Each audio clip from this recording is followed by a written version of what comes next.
Our conversation is with Mr. Yuri Alexandrovich Bezmenov.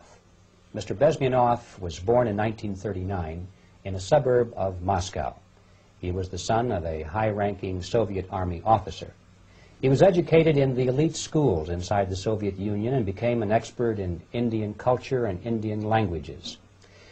He had an outstanding career with Novosti, which was the, and still is, I should say, the press arm or the press agency of the Soviet Union. It turns out that this is also a front for the KGB.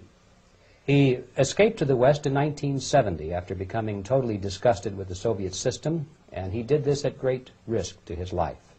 He certainly is one of the world's outstanding experts on the subject of Soviet propaganda and disinformation and active measures. When the Soviets use the phrase ideological subversion, what do they mean by it?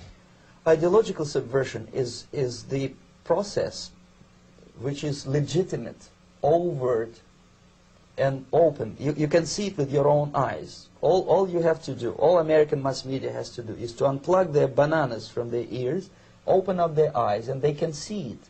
There is no mystery. There is nothing to do with espionage. I know that espionage intelligence gathering looks more romantic. It sells more deodorants through the advertising, probably. That's why your Hollywood producers are so crazy about James Bond type of thrillers. But in reality, the main emphasis of the KGB is not in the area of intelligence at all. According to my opinion and opinion of many defectors of my caliber, only about 15% of time, money, and manpower is spent on espionage as such. The other 85% is a slow process which we call either ideological subversion or active measures, активные мероприятия in the language of the KGB, or psychological warfare. What it basically means is to change the perception of reality of every American to such an extent that despite of the abundance of information, no one is able to come to sensible conclusions in the interests of defending themselves, their families, their community, and their country. It's a great brainwashing process which goes very slow, and it's divided in 4 basic stages. The first one being demoralization. It takes from 15 to 20 years to demoralize a nation. Why that many years? Because this is the minimum number of years which requires to educate one generation of students in the country of your enemy, exposed to the ideology of the enemy. In other words, Marxism-Leninism ideology is being pumped into the soft heads of at least 3 generations of American students without being challenged or counterbalanced by the basic values of Americanism, American patriotism. The demoralization process in the United States is basically completed already. For the last 25 years. Actually, it's overfulfilled because demoralization now reaches such areas where previously not even Comrade Andropov and all his experts would even dream of such a tremendous success. Most of it is done by Americans to Americans, thanks to lack of moral standards. As I mentioned before, exposure to true information does not matter anymore. A person who was demoralized is unable to assess true information. The facts tell nothing to him.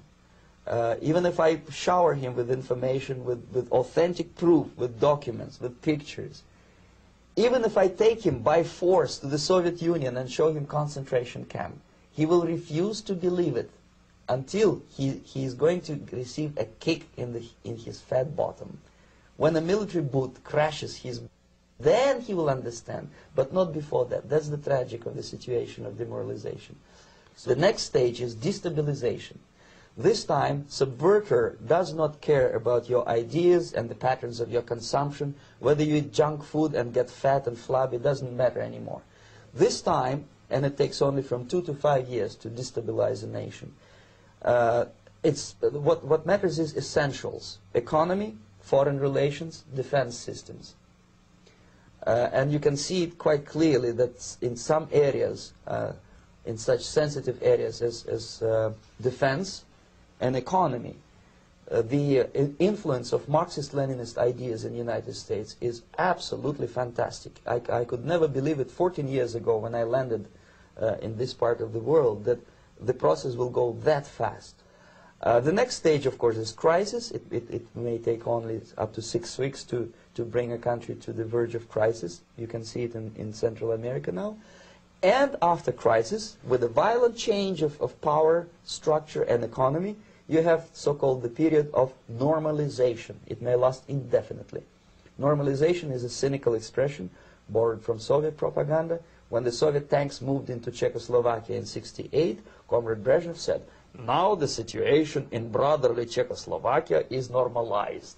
This is what will happen in the United States if you allow all these schmucks to bring the country to crisis, to promise people all kind of goodies and the paradise on earth, to destabilize your economy, to eliminate the principle of free market competition, and to put a big brother government in Washington, D.C., with benevolent dictators like Walter Mondale, who will promise lots of things, never mind whether the promises are fulfillable or not.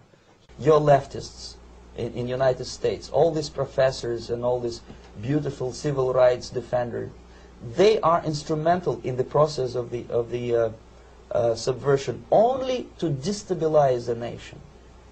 When their job is completed, they are not needed anymore. They know too much. Some of them, when they get disillusioned, when they see that Marxist-Leninists come to power, obviously they get offended. They think that they will come to power. That will never happen, of course. They will be lined up against the wall and shot.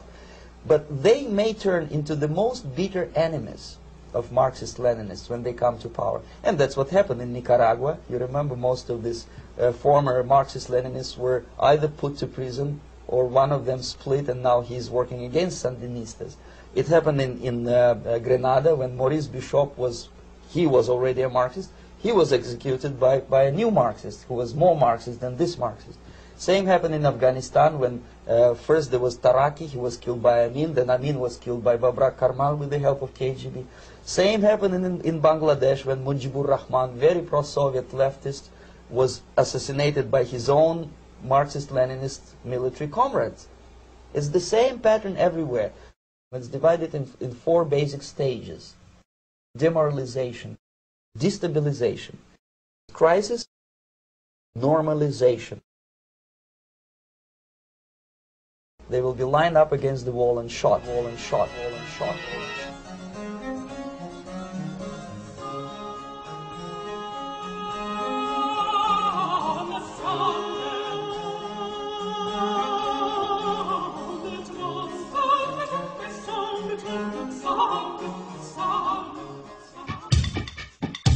Hey! Is this my turn? You want me to sing now? Okay.